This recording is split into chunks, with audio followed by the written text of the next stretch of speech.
নিজের খেয়ে অন্যকে নিয়ে পড়ে থেকে কী লাভ বলেন? যে যাই করুক তার হিসাব কিন্তু সে দিবে, আপনি না। অযথা আপনার মূল্যবান সময় তার পেছনে কেন নষ্ট করতেছেন? বুঝলাম কেউ কোনো খারাপ কাজ করতেছে, আপনি তাকে চাইলে সুন্দর করে বুঝাতে পারেন এটা করা ঠিক না, কিন্তু আপনি তাকে বাজে ভাষায় কথা বলতেছেন। এতে কার লস হচ্ছে বলেন? মাঝখান থেকে আপনিই তার পাপের ভাগিদার হচ্ছেন। আরে জীবন তো একটাই, একটা দিন মাত্র 24 ঘন্টায়। আর এই 24 ঘন্টার মধ্যে কত কাজ করতে হয়, ঘুম, খাওয়া, তারপরে পেটের ক্ষুধা মেটানোর জন্য চাকরিতে সময় দিতে হয়। যারা ব্যবসা করে তারা ব্যবসায় সময় দেয়।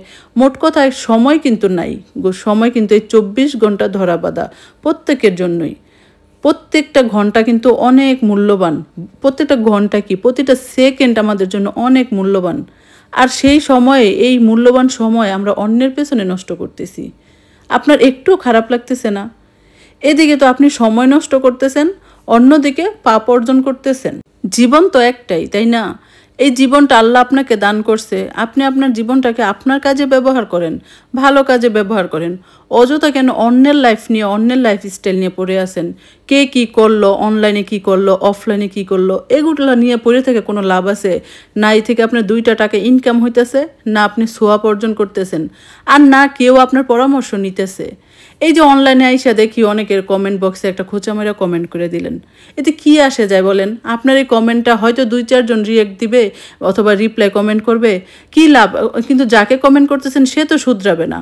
আর তাছাড়া আপনি একটা খারাপ মানুষের পোস্ট দেখতেছেন, খারাপ মানুষের ভিডিও দেখতেছেন, আপনি সেটা বুঝতেছেন না যে আমি তোমার সময়টা নষ্ট করতেছি, আমি কমেন্ট করতেছি, তাতে তার কি আসতেছে যাইতেছে, সে তো শুধরাবে না।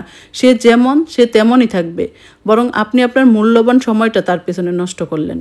সে কিন্তু তার সময়ের মূল্য দিতেছে। সে হয়তো বা খারাপ কিছু করতেছে আপনার চোখে, বা সে নিজেও সত্যিই খারাপ করতেছে, কিন্তু সে তার পেশায় এটা, সেই পথ বাইছে নিছে। আপনারা আমার 2-4টা কথায় কিন্তু না সে শুধরাবে না।